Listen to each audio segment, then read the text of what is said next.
Welcome back. It's Matt with another extended travel minute. This will take a little bit.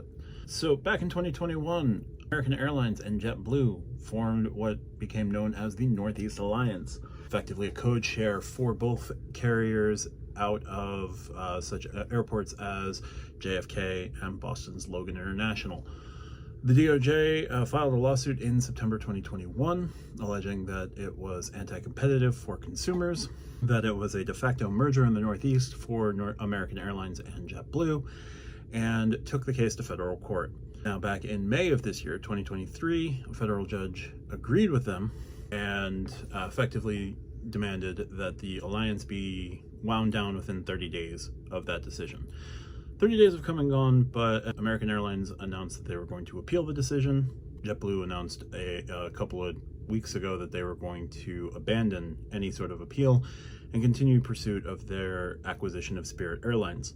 So now the two companies have announced that they're winding down the partnership of the Northeast Alliance effective next Friday, July 21st. So I'm recording on the 14th, July 21st of 2023. Prior to that date, on July 20th, make sure that if you have any flights booked with these airlines in the Northeast, that you arrange for, if you're a American Advantage JetBlue True Miles traveler, to go in and make sure that you have the appropriate miles program on your ticket and reservation. Those will be honored for flights that have the 21st of July. After the 21st, you'll no longer be able to book on a code share. There will be no code sharing. And just make sure that you get anything that you may have had scheduled on the right loyalty program in order to get miles, loyalty points, whatever your perks are if you're American Advantage or JetBlue's True Blue. So that is the big news. JetBlue is also pursuing their acquisition of Spirit Airlines, which at some point is going to close.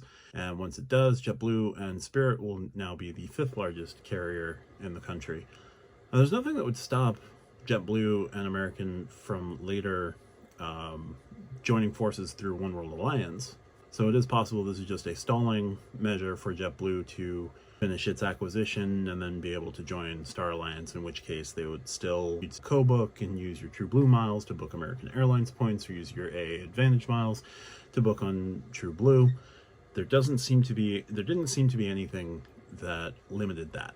So with that, if you are AA Advantage and flying out of the Northeast, you're not going to have the ability to code share and get flights through JetBlue.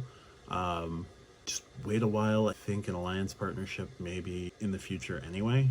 JetBlue is not part of any of the big 3 alliances, whether that is One World or Star Alliance or SkyTeam. So it would make sense if they wanted to join One World as another domestic and occasional international partner.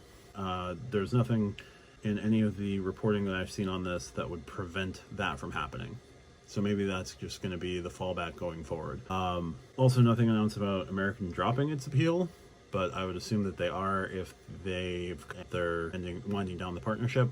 But you'll no longer be able to book on American and book a code share with JetBlue after next Friday. So if you do have those bookings for the future, just make sure you go in by next Thursday, put in your necessary membership number on either of those, and yeah, we'll see what happens with this going forward. I have a feeling we're just going to see JetBlue join One World after the Spirit acquisition is completed. That's probably going to be the easiest solution to tie up all the loose ends on this, but we'll see. If you like what I do, like, share, subscribe, and I'll be back soon with videos on my thoughts on Apple and Amex and my living with the Chase Sapphire Reserve. So stick around for that. Thanks as always, enjoy your day.